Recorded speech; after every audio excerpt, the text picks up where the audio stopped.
So,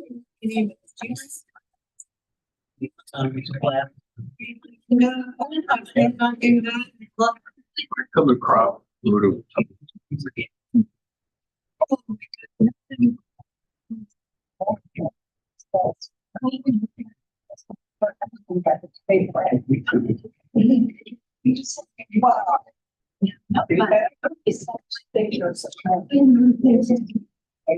I'm sure there's still a question.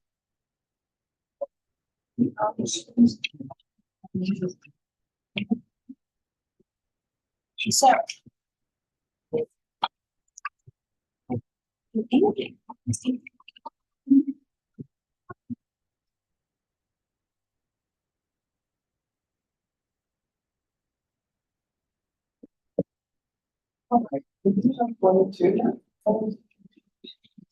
We're just gonna give it just another minute. Just on the phone out there. Where's our sergeant in arms? Where's our sergeant in arms? I thought you were. No, sorry. There. Still talking.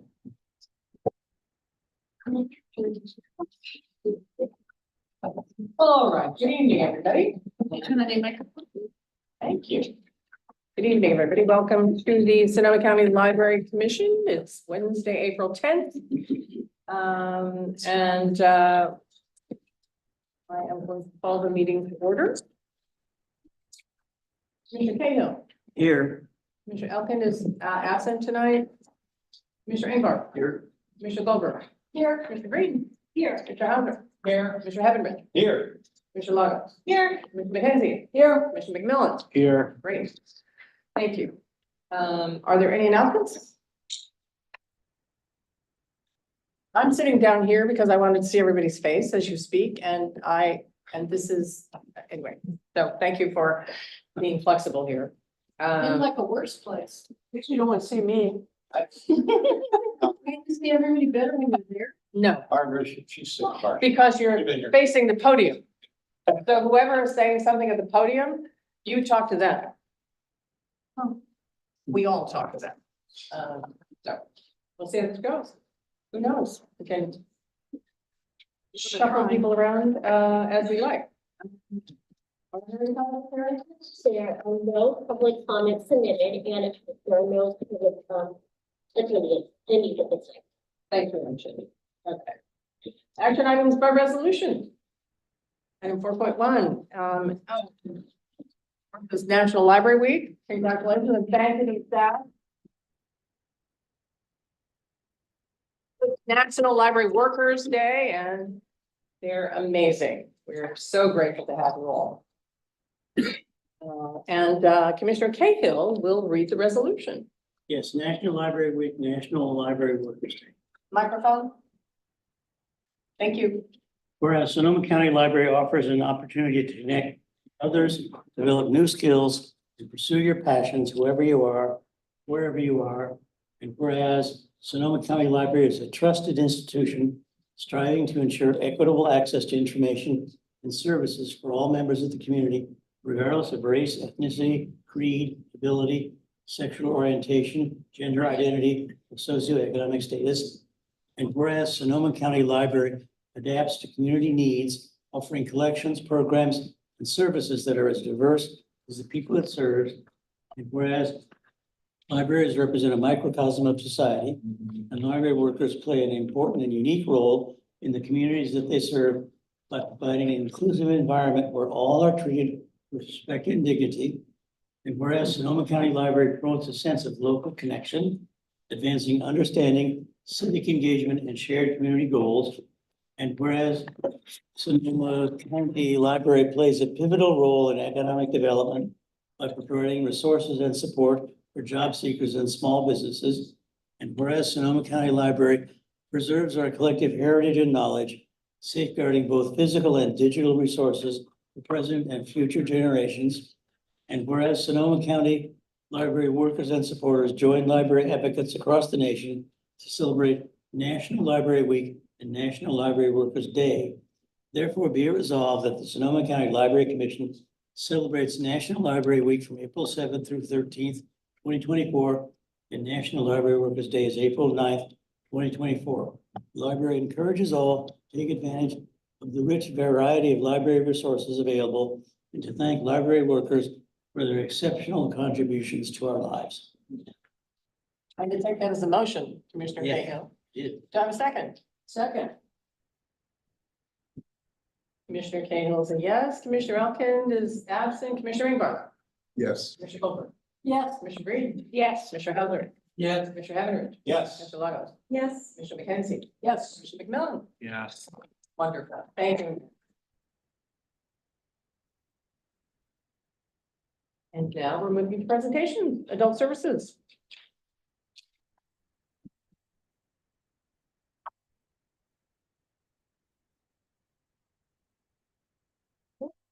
You know, I should have asked her, there's no public, there's still no public here, right? No public. Okay, should have asked for public. Thank you.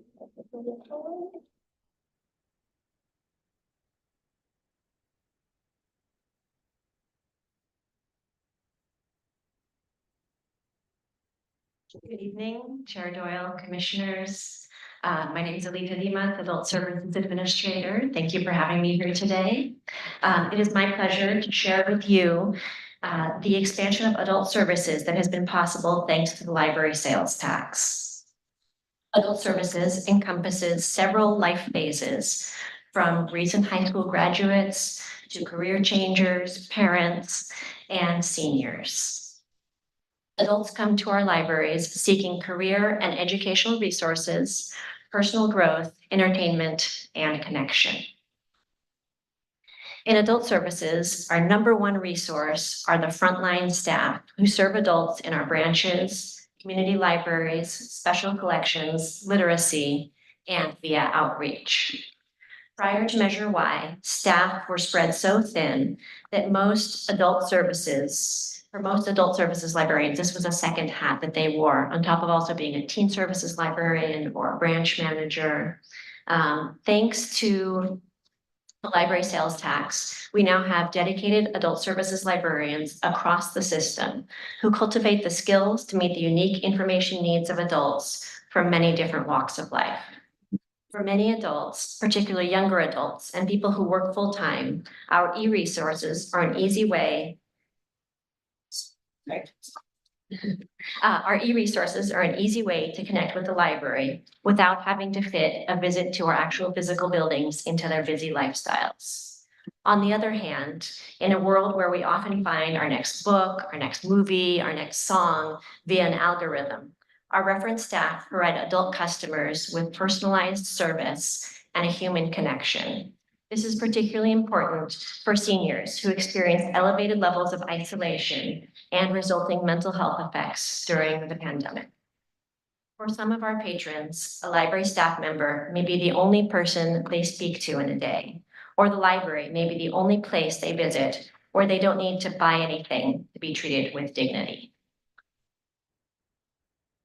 Staff across our organization help adults to find the information they need, from the mundane to the life-changing, from a book to learn a new hobby to a unique piece of local history, which would be otherwise unavailable to them. While the vast majority of adults access library services independently or through reference and readers advisory services, we also offer more in-depth services to support career and life goals. As an example, library sales tax funds help to pay for the staffing of our adult literacy program. In this previous fiscal year, 22-23, our adult literacy program helped 163 adults improve reading, writing, and English skills. This program not only supports the adult learners, but also provides a wonderful opportunity for community members to volunteer and give back via one-on-one tutoring. As an example of how library services enable our patrons to reach their life goals, the picture you see on the screen above you is one of our former adult literacy learners, Alex, who for the first time voted in the March 5th, 2024 primary election. Library staff across the system works individually with community members to help them reach their digital literacy goals. This may be creating an email account, filling out an online job application, or learning other digital literacy skills that help them to be independent, informed, and self-sufficient. Cultural events at Sonoma County Library are more than just performances. They give adults the opportunity to enrich their lives and connect with their neighbors, creating shared experiences that reflect the diversity of our community. Before the library sales tax, our branch libraries relied almost exclusively on donations to the Friends of the Library groups to fund performers and instructors. This created an inequitable funding stream for adult events. With the sales tax, we now have dedicated staff who seek out, coordinate, and promote events for adults, offering these programs to all branches who can choose to host those that meet their local needs. These events range from hands-on workshops on painting, cooking, journaling, to traditional dance forms from around the world and musicians, both local and touring. We prioritize events that offer community members the opportunity to interact both with the art form and with one another. Adult readers are often passionate about the genres that they love, and dare we say, maybe even a little picky. For many Sonoma County Library has offered general book clubs to bring together readers in our communities and build connection while exposing participants to new titles and authors. Measure Y has allowed us to expand these services to include book clubs on specific topics, including but not limited to cookbook clubs and virtual book clubs that center BIPOC and LGBTQIA+ authors and stories. We are also able to subscribe to a platform, which we call Author Talks, allowing Sonoma County Library customers to enjoy virtual, live author presentations and interviews with best-selling authors from the comfort of their own home. At each branch, our adult services staff works to meet the interests of local residents through book displays, curated book lists, and individual consultation, as well as supporting our online readers advisory services for the system. The library sales tax also makes it possible for Sonoma County Library for Sonoma County residents to hear from nationally recognized and best-selling authors in person locally at our libraries. In pre-Measure Y times, these events would have been simply cost prohibitive. As an example, this last year in 2023, we were able to bring author Julissa Arce to 2 of our libraries in Santa Rosa to speak about her journey from undocumented child immigrant to Wall Street executive and beyond. And this coming Sunday preview, we will be bringing James Beard Award winner Bryant Terry, a multidisciplinary artist, publisher, and author, to speak about food justice at the Central Santa Rosa Library. And our community is so excited about this event. The registration has been full for weeks with a waiting list. Previous speakers have been held at a variety of different library branches and have included such well-known names as Ibram X. Kendi, pictured here, Luis Rodriguez, Alan Siebold, Tommy Orange, and more. It can be a little difficult at times to quantify that impact that our staff has and our library services have on adults in our community. This is a little attempt to give you a taste of how we might quantify that. The numbers you see here are from the reports that we return into the state annually. You'll notice they go back 10.5 years, so to speak. And to give you a little bit of background, you'll see in orange what we call general interest. This is because we have a different way that the state is asking us about our services. We continue to offer similar services, albeit tailored to the needs that we now see in our community. But previously, the state asked us to specify, these are adult events, these are children's events, and never the two shall meet. In 2022, they had the realization, as we were seeing a greater and greater interest in that intergenerational learning and experiences, and provided us a way to report that in our statistics. If you look at this chart here, you can see that library services pre-Measure Y generally included around 500 to 600 events for adults per year throughout the library system.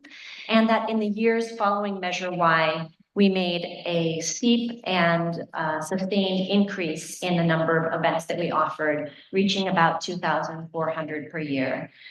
Then we had a worldwide pandemic. We took a pause, we took a breath, we figured out how we could pivot to offering services virtually, and also took into account the fact that our customers were maybe not in a mental or emotional space to be coming to a lot of events in the library. Since that time, we've had the opportunity to kind of reinvent, look at how we do offer more intergenerational opportunities, look at how we can meet the unique information needs that have come out of the pandemic and the small silver linings, like a lot of people getting comfortable doing things on Zoom that they'd never done before, our seniors trying new technologies, our young people trying new technologies, our immigrant population trying new technologies. Before the pandemic, I don't think we would have ever thought about having a virtual English conversation club to help people improve their English. It would have seemed like too much of a barrier. And now it's something that our adult learners are really passionate about, and the instructor has a wonderful time connecting with these community members who come from across the county and doing that via Zoom. As you will see, the statistics for this fiscal year are not complete. The year's not done yet.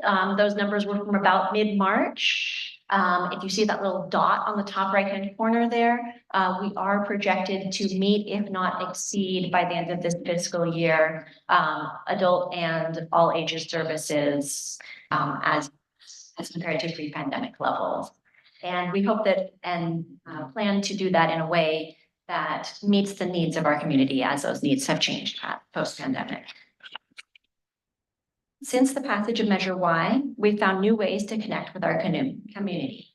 Sonoma County is spread out, and we know that distance to libraries as well as transportation can present barriers to individuals accessing library services. With this in mind, our library staff have reached out to the community, providing digital literacy workshops and book clubs at local senior centers, bibliobus visits to remote and equity priority areas, and participated in outreach events with agencies that reach all walks of life.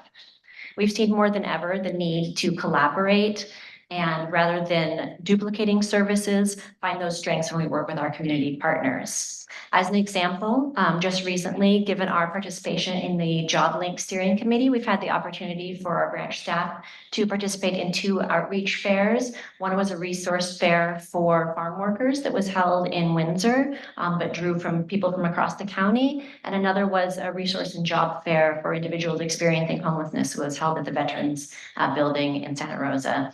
Both were very positive interactions. Staff met a lot of people who were interested in library services and had maybe never had the opportunity to take advantage of them before. Additionally, we continue to welcome community partners on site to provide social services to library customers, both in the form of informational booths or sort of outreach on their part, as well as more in-depth workshops. Every day, our adult services staff connect local residents with information, services, and community resources that they need to seek their own empowerment, build community, and find fulfillment. Thank you so much for listening to me, and I'll be happy to answer any questions that you have. Questions? Thank you. I'm just always blown away by what our library does, because as a user, I use this very small slice of it, and it's just amazing what you guys are doing. So my question is about the adult and general interest library events. I looked at those numbers and I'm like, really? Like, those are huge numbers. And so I did a little math, and I just took the 2020. I don't remember how many branches we have, but if we had 15 branches, that's 160 events at each branch all year. That's 2 or 3 a week. That's for real? Like, That's for that's real. a lot. We say that when we're planning them. But I would say that that level of programming events is made possible, not to be redundant, by Measure Y, by the fact that we not only have dedicated staff in the branch who are attending to the needs of each age level, but on the back end at HQ, we have staff who is making it very easy for those branch librarians to be able to host additional programs. Not to get too far in the weeds, but we have what we call a programming menu. It's basically, we pre-plan different adult interest or all ages interest events. And then we send them a quarterly list and say, which one of these pre-planned things would you like to host in your library? And then most of the time, all they need to do is make sure the room is available, welcome the presenter, invite their community to attend. I think, Jeff, it's a lot of work. Yeah. But it smooths the path for them to be able to offer those events at their locations. Wow. Thank you. Barbara. Yes, thank you, Alita. Very interesting. I am a huge supporter of adult programming and senior programming and more of the same. And I'd like to see more here in our library, which I think I've mentioned probably ad nauseum. But on page 11, that's me getting Ibram X. Kendi to sign our book. That was a mind-blowing night for me because our library was closed. It was Friday night. It was raining. And I thought, oh, this is gonna be so embarrassing. No one's gonna be there. And it was, I don't know, we have 400 people or something. It was just unbelievable, which told me a lot about the demand, and people were driving from all over the county to come and see him. I drove over to see Lisa C. over at Sonoma branch. That was a wonderful reading that she did. And I would just like to emphasize, more of the major author visits and in all the branches, because there is a demand. And I know Ray was telling me the last time there's so much demand for the one coming up that we're kind of, calling off the marketing on it because it's so much demand. So that tells us we need, I think, to do more of it. And I hope that we can, because to me, it's just one of the most interesting programs. I think it's nice that we have like Medicare workshops or, tax forms and stuff like that. But, real meaty stuff like that, that's memorable, I'd like to see more of. But thank you for all you do. And I'm sure we'll be bigger and better as we go along. Thanks a lot. Thank you. Other questions, comments? You've answered most of a question that I was gonna ask, but so what happens if suddenly a branch or neighborhood discovers that they have an amazing author or has an idea for an adult program? Do they go to their branch manager and then the branch manager comes to you? Do they? It's a combination thereof. We want to empower the branch staff to take the leadership on that great idea that they had. And we also want to make sure that we're coordinating between departments throughout the organization and doing something that's achievable and that we can properly promote. So we ask them to get the approval of their branch manager, and then we have a form that they fill out to communicate about what they want to accomplish by hosting this event, what support they might need from other departments to make it happen. So it becomes sort of a collaborative process, and our central staff who books a variety of performers for the branches also supports them with some of the paperwork in terms of making sure that the presenter gets paid, all those kinds of things. And a second question, there are a number of literacy organizations around Sonoma County. Do you work from the management out to reach to them, or do the branches do it, or is it a combination of? I would say that like many of our community organizations, it's a combination thereof. Certainly our adult literacy supervisor has those peer relationships with some of the leaders in other organizations. I personally, since I sit on the Job Link steering committee, I have connections with some of those adult education organizations in that capacity as well. But also unique opportunities come up at branches that may not be scalable based on the capacity of that local organization that we're partnering with. And so those may also be opportunities for branches to connect and provide services directly.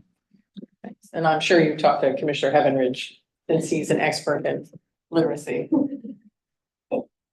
I won't deny it. Thank you. Thank you very much.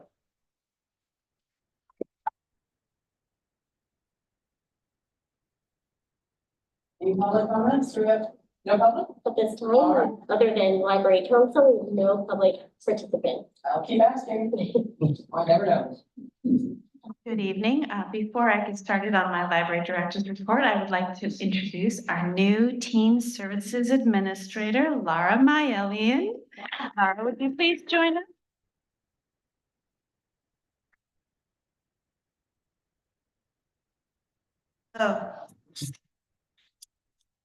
I just wanted to just kind of briefly introduce myself. I've been with Sonoma County Library since 2017 in numerous different capacities, including the Teen Services Librarian at the Rincon Valley Regional Library and the Healdsburg Regional Library. And I also serve as the branch manager at the Northwest Cottingtown Library. I've been a professional librarian for 16 years. And I have extensive experience serving teens throughout the county. I was also a teen services librarian for 10 years at a juvenile detention center in Seattle, Washington. Most recently, I was the teen librarian at the Healdsburg Regional Library, where I did a wide variety of educational, recreational, cultural programming to kind of meet the needs of Healdsburg teens. I launched numerous programs like a monthly gaming tournament. I did a anime club, which they really loved. I'm also thrilled to working with the spectacular children's librarian Charity Anderson at the Healdsburg Regional Library, the recipients of Sonoma County Library's innovation grant. And her part being a bilingual family reading program, and mine was a teen-led book buddies program. I'm excited to be the newest member of the new community engagement division. I'm excited to coach and support the spectacular teen librarians throughout all of our branches. Thanks very much.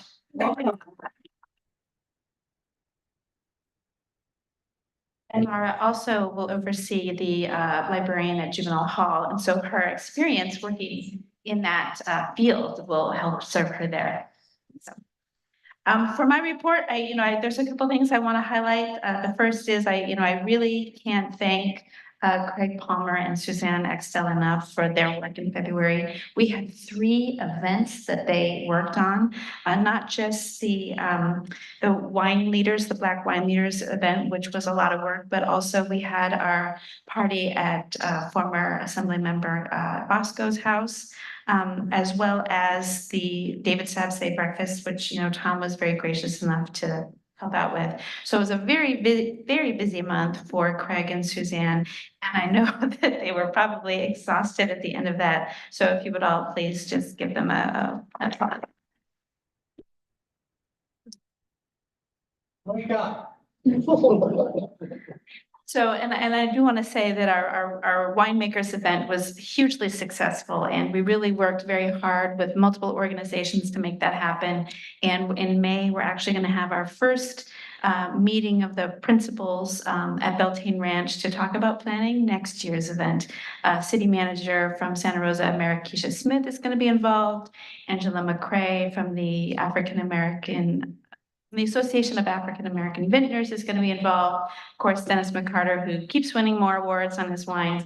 So next year's event promises to be even better. Questions, comments? Questions, comments? Keep going now. All right, thank you. All right, next we have public comment. No public. All right. Public comments. Budget and finance reports are next.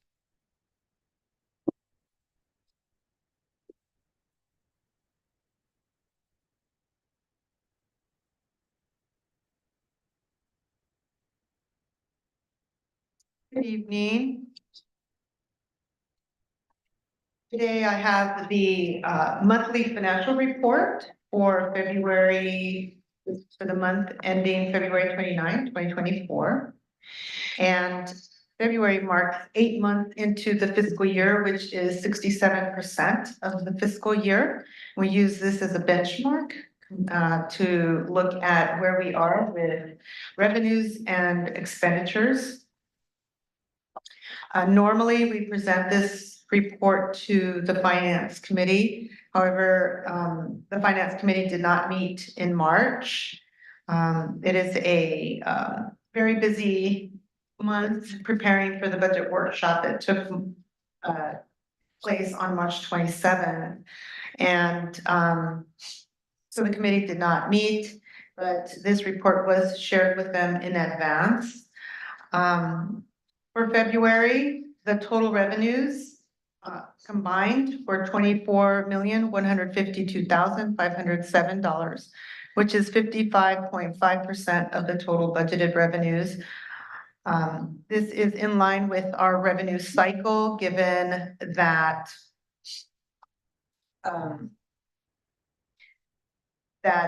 property taxes are paid in 2 installments in December, and yesterday was also property tax day. Today. So if you haven't paid your property taxes, please do so. Yes, online even. So we'll get those totals in the next few days. However, this report is for February, and February sales tax was $1.6 million. And with the 2-month lag in sales tax, the February receipt is really what was collected in December, which does capture 6 months of our annual collections. And to date, the total revenue and sales tax was $8 million approximately, or 48.9% of the annual target. Other revenue receipts total $1,165,541. And it's a combination of revenues such as interest earned and revenues from other jurisdictions and intergovernmental sources, grants, and some donations, and charges for damaged books. On the expenditure side, total expenditures were $27.4 million, or 58.4% of the total budgeted expenditures. Looking at salaries and benefits, those actuals were $16,997,215, or approximately 59.4% of the total budgeted expenditures. And costs will continue to be monitored, but at this point, there is some savings under salaries and benefits. Under services and supplies, actual expenditures were $8,444,738, or 60.7% of total budgeted expenditures. And under capital, expenditures were $1.9 million, or approximately 46.6%. So overall, you can see that we do have some savings at this point, and I do foresee some savings at the end of the fiscal year. Cash balance. This is our property tax of approximately 17.8 million. And under sales tax, 20.6 million. And the fund balance is shown in the statement of special fund activity. And normally there are no adjustments unless there were some budget adjustments approved by the commission, which it did in March approve an increase in revenues and as well as appropriations in capital. So as of February 29th, the uncommitted fund balance unaudited under property tax is approximately 11.3 million, and under sales tax, $7.8 million. And that's the summary for February. Are there any questions? Comments, questions? Thanks very much. Okay, we're on to commission and liaison reports. I don't have anything to add to my report. Do note that it's budget seasons everywhere. It's budget seasons at the national level, at the state level, and here as well. And so in your packet, you see some talking points that we used in Washington, and that we're using with, elected officials at the state level as well. So if you run into someone at a cocktail party or something like that, make sure that you know what we're asking for, because things are very tight everywhere. So, any questions about my report? Any other additions to other commissioner reports? Commissioner McKenzie? Yes, I just wanted to say, since it's kind of fresh on my mind, last night, Director DeVoe and I made a presentation in front of the Rohnert Park City Council. And I want to thank her for her work on the presentation. I just kind of got to share it. And it was very well received. There was not an ounce of hostility or questioning or anything. I think they really appreciated the update. I talked about our Rohnert Park Library, and Erica talked about the library system in general. But it was very supportive, and I think some of you have gone with her to a presentation, and others coming up. But anyway, it was a very good experience, and I just wanted to share and thank you. And one of the things that we mentioned in it was that this particular meeting room is the highest technologically equipped meeting room, and that we have our commission meetings here, which I'm not sure that they knew that.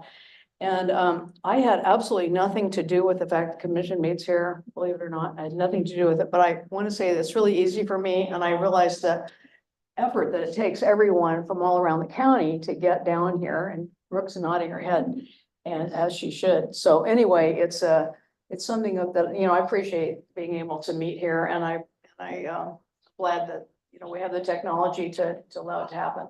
But anyway, thank you, Erica. I thought, so well received, so. Thanks, Commissioner McKenzie. I think we're all going to be doing it. Windsor is next week, and so it really is relatively painless to do. So we hope you all enjoy talking to your town councils, and the county also. Let's see, 7.2, the Finance Committee report.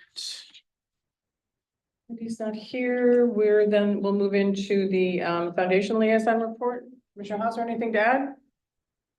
No. Commissioner Goldberg, have you anything to add to yours? No.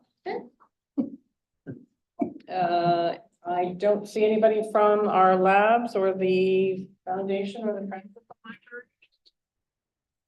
Okay, moving right along, let's go to the consent calendar. Item 9. These matters include routine financial and administrative actions that may be approved by consensus. Any commission member or member of the public may request that an item be removed from the calendar and have it replaced with the action items. The commission will approve the minutes of the prior meetings in summary format. Anybody object to any of these items being? Do I have a motion? You got a second? Thank you. And all right, Commissioner Cahill, Yes. Commissioner Elkin. Sorry. Commissioner Engbar, Yes. Commissioner Goldberg, Yes. Commissioner Green, Yes. Commissioner Hauser, Yes. Commissioner Havenridge, Yes. Commissioner Lyle, Yes. Commissioner McKenzie. Yes. Commissioner McMillan. Yes. Excellent.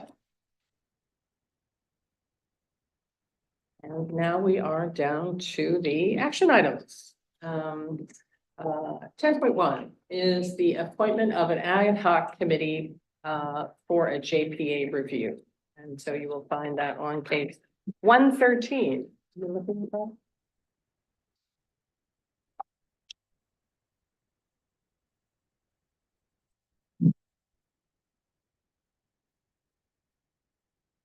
We talked about the JPA review, and which is required once every 10 years. The 10th year is not over.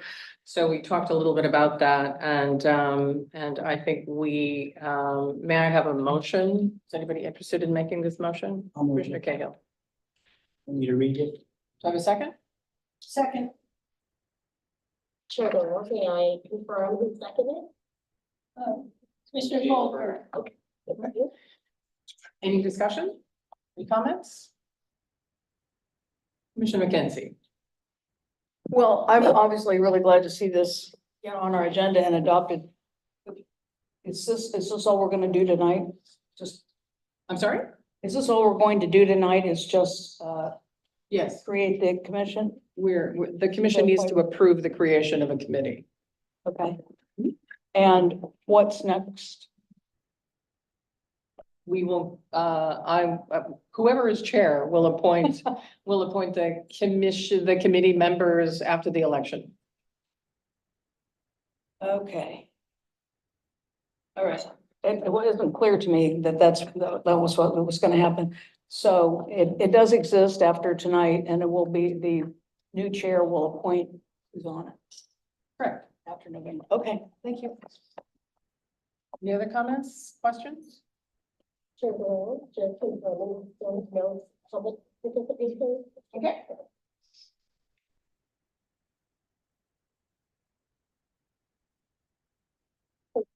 No, I'm sorry, I thought you said there were two comments. All right, then we've got a motion, we've got comments, then we're going to move to a vote. Commissioner Cahill? Yes. Commissioner Ingbar? No. Commissioner Goldberg? Yes. Commissioner Green? Yes. Commissioner Hauser?